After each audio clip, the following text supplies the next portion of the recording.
Happy National Sour Beer Day.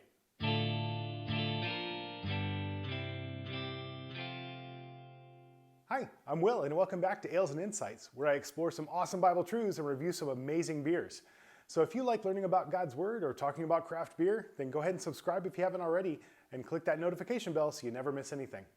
Today, I want to share with you on National Sour Beer Day, one of the flagship sour beers in the world. So today, 8 September, is National Sour Beer Day. So of course I wanted to celebrate by sharing and reviewing a sour beer with you today. I actually had a very difficult time finding any sour beer in this region. So shout out to Jerry, who went on a Belgian beer run and picked up a sour beer for me to sample and try and review with you today. And it wasn't just any sour beer, but perhaps one of the best well-known sour beers in the world, the Duchesse de Bourgogne. The Duchesse de Bourgogne is a very typical West Flanders sour ale, or Flanders red ale from Belgium, and it is perhaps the most distinctive of the style and one of the most approachable sour beers that's out there.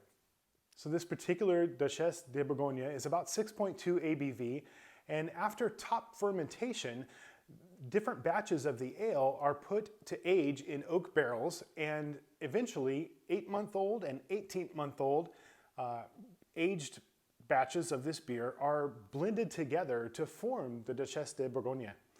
So it's a unique blended sour ale, but it's very approachable for anyone who's just being introduced to sour beer. So let's open it up and give it a taste.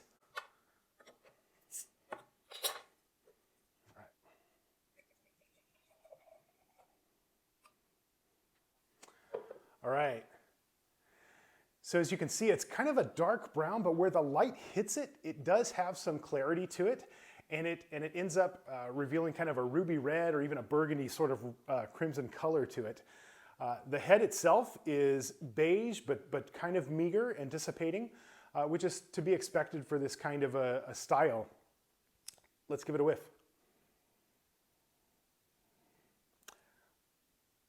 What comes across most notably to me right off the bat is kind of an apple cider vinegary smell to it.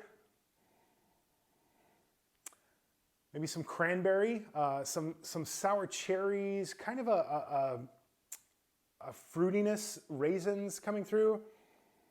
And then of course maybe tannins from the oak barrels that it was aged in. Yeah, interesting. You can tell it's going to be sour, definitely from smelling it. So let's give it a taste.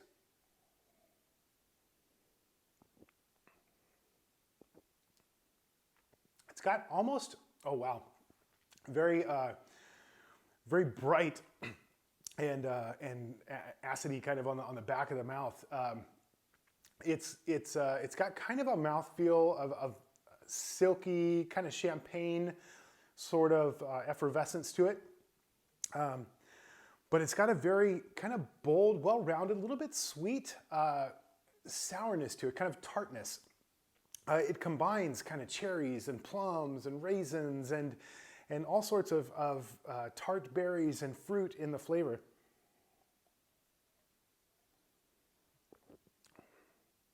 You definitely get a little bit of the oakiness in it. You almost forget you're drinking beer and think you're drinking wine.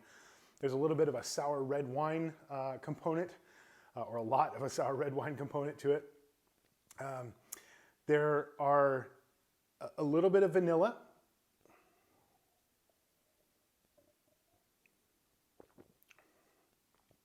There's a sweetness that kind of carries throughout the flavor from beginning to end that kind of keeps the sourness in check and keeps your palate from being overwhelmed with the tartness of the beer.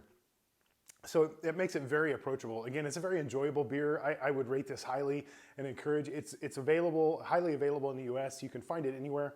I'd encourage you to pick up Duchesse de Bourgogne for Sour Beer Day and give it a try if you haven't already. It's got a dry finish and a pleasant aftertaste. It's enjoyable and approachable. So with that, happy National Sour Beer Day. It's good to see y'all. Thanks for watching. Love God, love each other, and enjoy living. Cheers.